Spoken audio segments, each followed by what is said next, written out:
نظر و نیاز کیا ہوتی ہے کہ یہ جائز ہے یا ناجائز ہے، اور کچھ لوگ اس کے خلاف ہوتے ہیں، منع کرتے ہیں کہ نہیں کھانی چاہیے۔ وہ کیوں منع کرتے ہیں؟ نظر ہو یا نیاز ہو،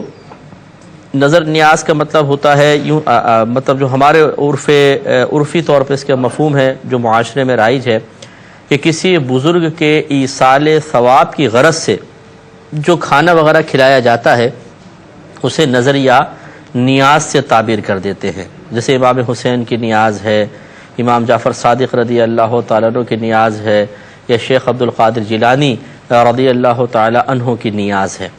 اس میں بیسک کانسیپٹ یہ ہوتا ہے کہ کھانا اللہ تبارک و تعالیٰ کے لیے کھلایا جاتا ہے، پکایا جاتا ہے، اس میں کسی بزرگ کی رضا کے حصول کا ارادہ نہیں ہوتا، کسی بزرگ کی بارگاہ میں قرب کا ارادہ نہیں ہوتا ہے، صرف اللہ کے لیے اور اللہ تعالیٰ کی رضا کے لیے وہ کھانا پکایا جاتا ہے، کھلایا بھی اللہ تعالیٰ کے لیے جاتا ہے۔ قصد و ارادہ یہ ہوتا ہے کہ اس کا ثواب فلاں بزرگ تک پہنچ جائے،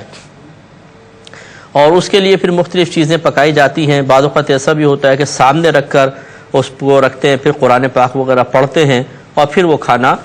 کھلا دیا جاتا ہے۔ تو دیکھیں ایصالت یہ ہمارے نزدیک اگر بالکل شرعی لحاظ سے تمام قیودات کا لحاظ کیا جائے تو یہ بالکل جائز ہے۔ نمبر ایک، کھانا اللہ کے لیے کھلانا، اس کی ترغیب تو خود نبی کریم صلی اللہ علیہ وسلم نے دی ہے۔ نمبر دو، ایصال ثواب، خود رحمت کونین صلی اللہ علیہ وسلم نے صحابہ کرام کو یہ تصور دیا کہ اگر تمہارے والدین میں سے کوئی فوت ہو جائے، جیسے کسی نے پوچھا کہ اگر میں ان کی طرف سے حج کروں تو کیا ہو جائے گا؟ سرکار نے فرمایا بالکل ہو جائے گا۔ ایسی نفلی صدقے کے بارے میں پوچھا کہ ان کی طرف سے کر سکتے ہیں، فرمایا ہو جائے گا۔ اس طرح حضرت سعد رضی اللہ تعالیٰ عنہ نے والدہ کے لیے ایصال ثواب کا پوچھا تو سرکار نے پانی فرمایا، اور انہوں نے روڈ کے کنارے ایک کنواں کھدوا دیا جس پہ باقاعدہ ایک تختی لگائی گئی، لی ام سعد، سعد کی ماں کے لیے، اور قصد و ارادہ یہ تھا کہ لوگ پانی پئیں گے، اس کا ثواب ہماری والدہ تک پہنچ جائے گا۔ تو ایصال ثواب بھی ثابت ہے، اس میں بھی کوئی حرج نہیں ہے۔ تیسری چیز ہے سامنے رکھ کر قرآن پاک وغیرہ پڑھنا، یہ بھی کوئی فرض یا واجب نہیں ہے، جیسے کہ نظر و نیاز بھی کوئی فرض یا واجب نہیں ہے، کریں تو اچھا ہے، نہیں کریں تو کوئی گناہ نہیں ہے۔ اب سامنے رکھنا کیا یہ صحیح ہے یا نہیں ہے، تو اس کے پیچھے جو ایک سوچ ہے وہ یہ ہے کہ نبی کریم صلی اللہ علیہ وسلم نے کھانا بڑھانے کے تقریباً جتنے بھی معجزات ظاہر فرمائے اللہ کی عطا اللہ کے حکم سے، اس میں طریقہ کار یہی رکھا کہ کھانا سامنے رکھا، اور پھر صحابہ کہتے ہیں کہ جو اللہ نے چاہا نبی کریم صلی اللہ علیہ وسلم نے پڑھا اور پھر فرمایا کھاؤ، تو اس کھانے میں برکت ہو گئی۔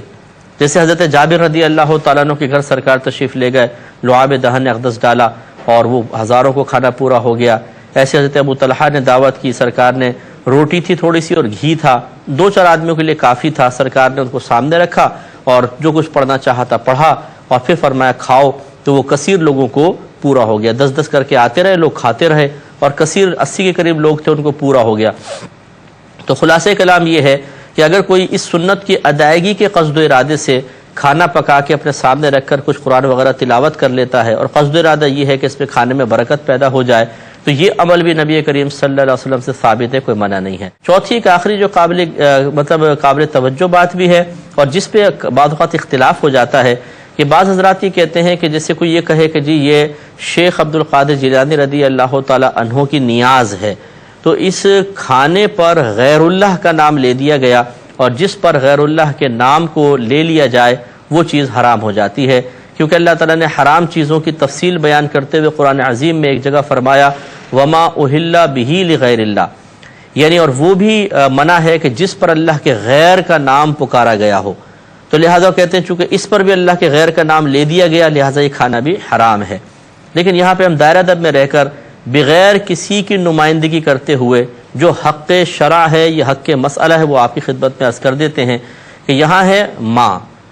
وما اہل بہ لغیر اللہ، اور وہ جو پکارا گیا ہو اس پر اللہ کے غیر کو، تو یہاں ماں سے مراد کیا ہے؟ یاد رکھیں جتنے بھی مفسرین کی تفسیریں اٹھا کے پڑھ لیں، آپ کو 99% مفسرین یہی کہیں گے یہاں ماں سے مراد جانور ہے، کیونکہ اللہ تبارک و تعالیٰ نے یہ آیت کفار کے رد میں نازل فرمائی تھی، اور کفار کا طریقہ یہ تھا کہ یہ بتوں کے نام پر جانور ذبح کرتے تھے، اور ان جانوروں کو لٹا کے پھر یوں کہتے تھے لات کے نام پر، عزا کے نام پر، منات کے نام پر، اور ذبح کر دیتے تھے۔ تو گویا کہ بوقت ذبح وہ اس ذبیحہ پر غیر اللہ کا نام پکارتے تھے، نہ کہ بسم اللہ اللہ اکبر۔ تو اس وجہ سے ان کا اللہ تعالیٰ نے رد فرمایا کہ یہ جانور کھانا بھی حلال نہیں ہوگا جس پر بوقت ذبح اللہ کے غیر کے نام کو پکارا گیا۔ لیکن اگر کوئی یہ کہتا ہے کہ نہیں ہم ماں سے مراد خاص ذبیحہ نہیں لیتے، بلکہ ہر چیز ماں سے مراد جو ہوتا ہے، تو جو میں تمام دنیا کی چیزیں آ جائیں گی کہ جس چیز پر اللہ کے غیر کے نام کو پکارا جائے وہ منع ہوگا۔ لہذا نیاز پر بھی غیر اللہ کا نام پکارا گیا، جسے کہا گیا منسوب کر دی گئی کہ فلاں کی نیاز فلاں کی، تو یہ بھی حرام ہوگی۔ اگر یہ والا معنی لے لیا جائے تو دائرے میں رہ کے سوال ضرور ہونا چاہیے کہ یہ بتائیں، ایک قربانی کا جانور ایک شخص لے کر آیا، کوئی پوچھتا ہے یہ کس کا جانور ہے تو کیا کہے؟ اگر یہ کہیں کہ جی اللہ کا جانور ہے تو یہ تو کوئی کہے گا اللہ کا ہے تو پھر ٹھیک ہے میں لے جاتا ہوں۔ لیکن ایسے ہی ہوتا ہے کہ جو قربانی کے جانور لایا ہوتا ہے اس شخص کا نام اس پہ لیا جاتا ہے، جی اکرم صاحب کا جانور ہے، یہ افضل صاحب کا جانور ہے، بتائیے اس جانور پر غیر اللہ کا نام پکار لیا گیا، اب اس کا کھانا حرام رہے گا یا حلال رہے گا؟ اگر آپ کہیں گے حلال رہے گا تو بتائیے پھر آیت کا مفہوم تو یہ کہہ رہا ہے کہ ہر وہ چیز جس پہ غیر اللہ کا نام پکارا گیا وہ حرام ہے، تو پھر کیسے یہ حلال ہو جائے گا؟ تو قربانی کے جانور کو کسی شخص کی طرف منسوب کر دیا جائے وہ حلال رہے، کھانے کو اللہ کے لیے بنا کر صرف ایصال ثواب ظاہر کرنے کے لیے کہ کس کے نام کیا گیا ہے اس کو غیر اللہ کی طرف منسوب کر دیا جائے تو حرام ہو جائے، یہ کیوں؟ وجہ فرق بتائیے۔ اور خصوصاً جب آپ دیکھیں حضرت سعد رضی اللہ تعالی عنہ نے جب کنویں کے اوپر نیم پلیٹ لگوا دی ایک طرح سے لِأُمِّ سعد، سعد کی ماں کے لیے، تو وہ بھی تو اس ایصال ثواب کو منسوب کر رہے ہیں اپنی والدہ کی طرف، تو اس کنویں پر حضرت سعد رضی اللہ تعالی عنہ کا اپنی والدہ کا یا اپنا نام لکھوا دینا، بتائیے یہ بھی تو غیر اللہ کا نام اس کی طرف منسوب ہوا، یا اس کنویں کو غیر اللہ کی طرف منسوب کر دیا ایک طرح سے، تو اس کا پانی پینا حلال رہا یا حرام رہا؟ تو لہٰذا خلاصہ کلام یہ ہے کہ کوئی بڑا جھگڑا نہیں ہے۔ ہم جواب میں کا خلاصہ بھی یہ پھر بیان کر دیتے ہیں کہ نظر نیاز کرنا یہ مستحب عمل ہے، کریں گے ثواب ملے گا، نہیں کریں گے گناہ نہیں ہے۔ اور اس کا صحیح کانسیپٹ یہی ہونا چاہیے کہ اللہ کے لیے کھانا بنائیں اور صرف قصد و ارادہ یہ ہو کہ کسی اللہ کے نیک بندے کو ہم ثواب ایصال کر رہے ہیں تو پھر کوئی حرج نہیں ہے۔ کھانا سامنے رکھنا بھی کوئی فرض یا واجب نہیں ہے، آپ بس دل میں ارادہ کر لیں وہ نیاز بن جائے گی۔ سامنے رکھنا کوئی لازم ضروری نہیں ہے، لیکن کوئی رکھے سنت کی ادائیگی کی نیت سے اور قرآن بھی پڑھ لے تو کوئی حرج نہیں ہے۔